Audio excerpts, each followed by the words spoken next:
um ponta, né, como volante, no caso do Nuno, e um atacante como meia, que foi o caso do GB. Qual foi o motivo, tendo o Cauã Barros ainda, após o gol de empate do Vasco, poderia buscar uma reação? Obrigado. Primeiramente, boa noite. Eu vou responder pelo final. Faz a pergunta de novo, que eu não entendi. A avaliação do jogo e a avaliação dos jogadores improvisados, né? O Nuno como volante, o GB também como meia. Os Nuno, detalhes. mas você falou para... Entendi. Então, começar pela segunda, da questão da improvisação. A questão da improvisação, o Nuno, ele jogou algumas partidas de ponta, mas o Nuno não tem característica de ponta. Como o Garré não tem característica de ponta.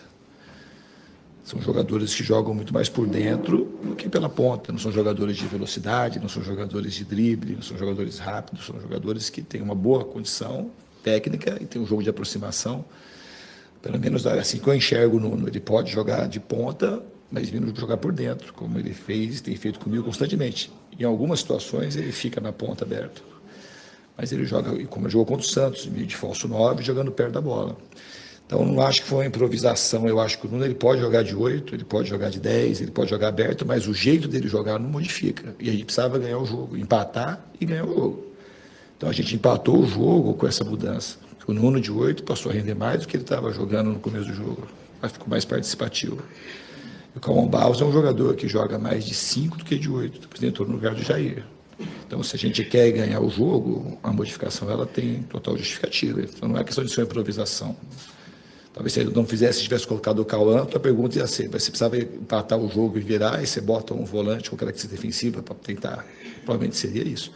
Então, toda hora falando com vocês, eu não vou fugir dessa responsabilidade do jogo, muito pelo contrário. Fazendo a avaliação do jogo, eu vou fazer um recorte um pouco maior.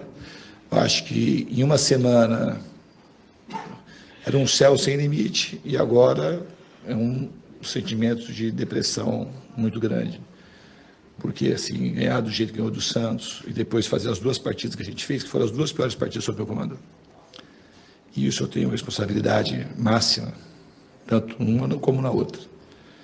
Se o time joga mal, como jogou hoje, e lá em Caxias, que a gente, em Caxias, muito mais pelo aspecto anímico, a gente correu menos, a gente lutou menos, a gente se dedicou menos, a gente estava menos concentrado e mereceu perder. E o Juventude teve tudo isso a mais que a gente. E hoje, de alguma forma, o Corinthians também teve mais, correu mais, taticamente foi melhor e mereceu ganhar o jogo. Então, a gente precisa, assim, a gente não é aquilo que aconteceu contra o Santos, eu acho que fez um mal que não devia fazer. Aquela vitória, uma vitória que ela tinha que se encerrar ali, colher o que tinha de bom naquilo e seguir. Porque a gente não tinha feito nenhuma partida, em São Januário não tinha nenhum jogo que a gente fez como a gente fez o de hoje. A gente não mereceu vencer o jogo. Contra o Grêmio nós merecemos vencer, contra o Vale merecemos vencer, contra o Bragantino merecemos vencer, e hoje a gente mereceu perder o jogo como a gente mereceu perder em Caxias. Diniz, boa noite, Amadeu do canal Na Torcida Vascaínos. Diniz, nos últimos 15 jogos, o Vasco só não tomou gols, né? Em 3, diante da equipe do Melgar em São Januário, CSA em Maceió e diante da equipe do Santos no Morumbi. O sistema defensivo do Vasco, eu acho que vem falhando muito. E nesses dois últimos jogos, a dificuldade de não ter o PH na lateral direita, isso atrapalhou muito o sistema defensivo? Boa noite. Não acho que foi porque o PH não jogou. Como você mesmo disse, a gente tomou gol nos outros jogos com o PH jogando. Então não foi isso. O sistema defensivo é o sistema defensivo. Jogar de que a gente joga com a linha mais alta, o sistema defensivo começa lá na frente, com os dois atacantes. Hoje o primeiro gol a gente falha 1, 2, 3 vezes para poder tomar o gol, o sistema todo.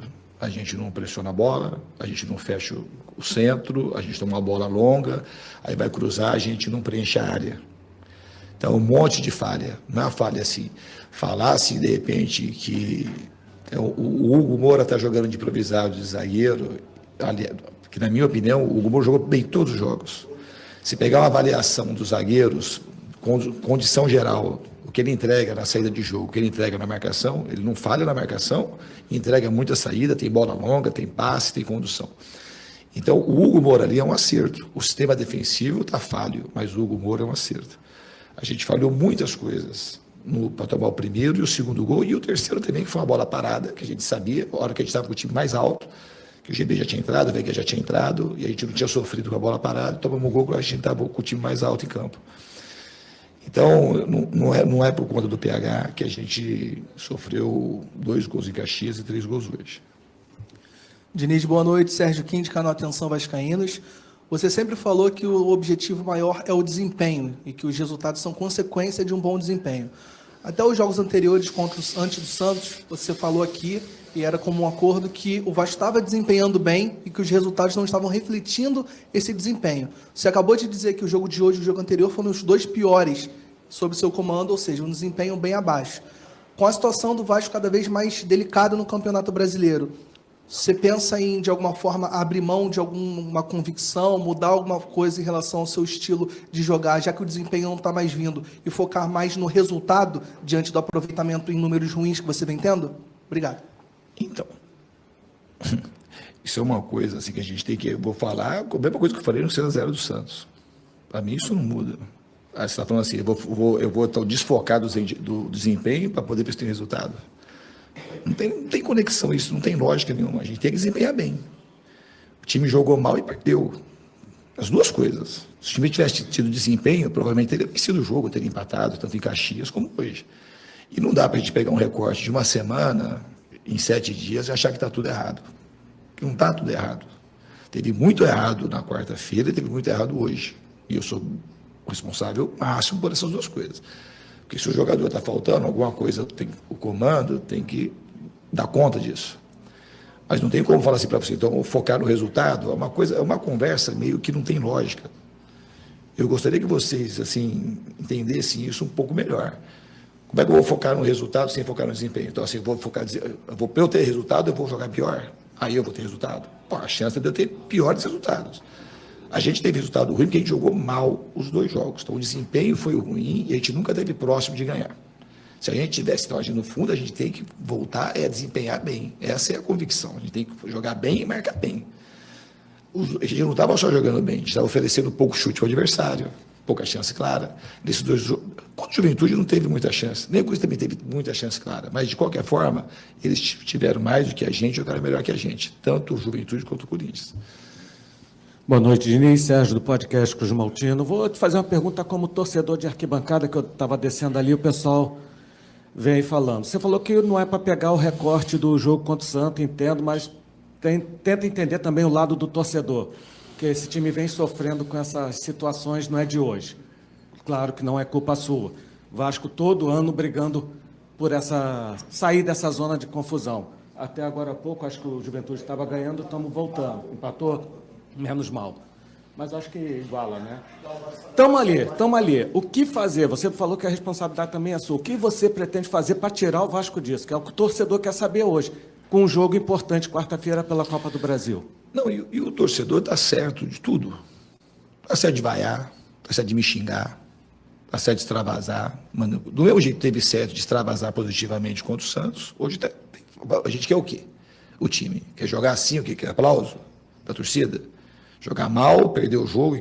Contra o Bragantino, a gente não foi vaiado. Perdemos 2-0.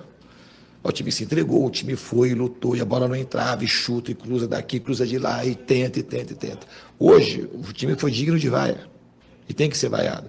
O que fazer é trabalhar muito e voltar a fazer as coisas que a gente estava fazendo. Quer jogar bem, quer marcar bem, quer produzir chance de gol. Voltar a saber que o time tem que jogar de uma maneira muito coesa. Esse é o maior trunfo do Vasco. Em todas as fases do jogo, o time está próximo, não só próximo de maneira perto, aí próximo junto em termos de pensamento, de conexão, para a gente poder fazer as coisas que a gente vinha fazendo e os resultados voltarem a acontecer.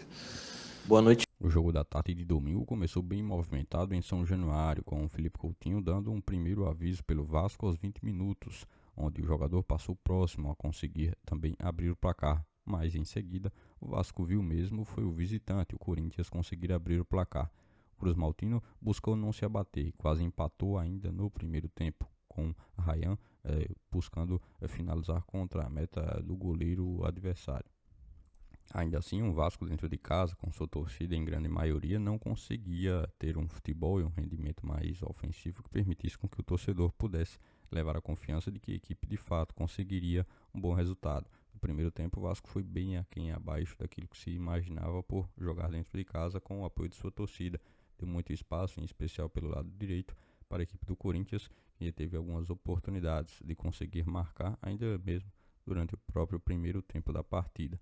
No segundo tempo, a reação vascaína aos 11 minutos veio com um pênalti marcado e cobrado, convertido por Verratti, que ainda deu uma esperança a mais para que o torcedor vascaíno pudesse acreditar na possibilidade de uma virada.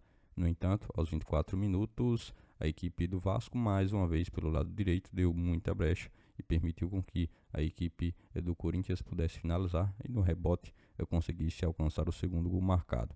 Na sequência, o terceiro gol marcado por parte da equipe visitante, que permitiu com que o Vasco pudesse cair totalmente dentro de campo. Mesmo assim, ele buscou uma reação no finzinho e conseguiu diminuir o placar. O Vasco tem em 2025 uma sina que tem incomodado bastante, a equipe não tem conseguido jogos positivos e resultados que pudessem permitir vitórias dentro de sua própria casa. São Januário, que anteriormente havia sido um lugar que o Vasco conseguia muitas vitórias, hoje não tem conseguido alcançar triunfos e acumulou mais uma derrota.